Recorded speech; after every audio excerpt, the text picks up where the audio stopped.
ਓਏ ਜ਼ਿਆਦਾ ਜਬਲੀਆਂ ਨਾ ਮਾਰ, ਗਾਹਾਂ ਦੇਖ ਕੇ ਗੱਡੀ ਚਲਾ, ਐਵੇਂ ਨਾ ਠੋਕਦੀ ਕਿਸੇ 'ਚ। ਉਹ ਪਰਵਾਹ ਨਾ ਕਰ ਬਾਈ, ਤੇਰਾ ਭਾਈ ਤਾਂ ਅੱਖਾਂ ਬੰਦ ਕਰਕੇ ਗੱਡੀ ਚਲਾ ਲੈਂਦਾ ਹੈ। ਮਜਾਲ ਆ ਗੱਡੀ ਠੁੱਕ ਜੇ। ਓਏ ਓਏ ਮਾਰ ਸੁੱਚਾਈ, ਓਏ ਓਏ ਓਏ ਓਏ ਆਏ ਮੇਰਾ ਕਰਤਾ ਨਾ ਉਹੀ ਕੰਮ। ਆਏ ਉਹ ਬਾਈ ਜੀ ਸੱਟ ਤਾਂ ਨਹੀਂ ਲੱਗੀ? ਓਏ ਨਾਨਾ, ਉਹ ਤਾਂ ਮੈਂ ਵੈਸੇ ਹੀ ਸਕੂਟਰ ਸੜਕ ਤੇ ਲੇਟਾ ਦਿੱਤਾ ਸੀ ਤੇ ਆਪਣੀ ਜਨਾਨੀ ਨਾਲ ਇੱਥੇ ਸੜਕ ਤੇ ਲੇਟ ਕੇ ਸਨ ਬਾਤ ਲੈ ਰਿਹਾ ਸੀ। ਤੁਹਾਡੀਆਂ ਅੱਖਾਂ ਨੇ ਕਿ ਟਿੱਚ ਬਟਨ? ਉਹ ਬਾਈ ਜੀ ਅਸੀਂ ਜਾਣ ਕੇ ਟੱਕਰ ਨਹੀਂ ਮਾਰੀ, ਗਲਤੀ ਨਾਲ ਲੱਗੀ।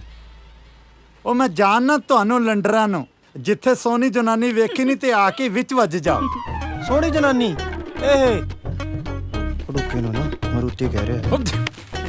ਮੈਂ ਤੁਹਾਨੂੰ ਸਾਰਿਆਂ ਨੂੰ ਪੁਲਿਸ ਨੂੰ ਫੜਾ ਦੇਣਾ, ਤੁਸੀਂ ਹਲੇ ਜਾਣਦੇ ਨਹੀਂ ਮੈਨੂੰ। ਛੱਡੋ ਬਾਈ, ਕੀ ਰੱਖਿਆ ਲੜਾਈ 'ਚ? ਓਏ ਹੱਥ ਪਰੇ ਕਰਕੇ ਗੱਲ ਕਰ। ਇਹ ਬਦਮਾਸ਼ੀ ਬਦਮੂਸੀ ਕਿਸੇ ਹੋਰ ਨੂੰ ਦਿਖਾਣਾ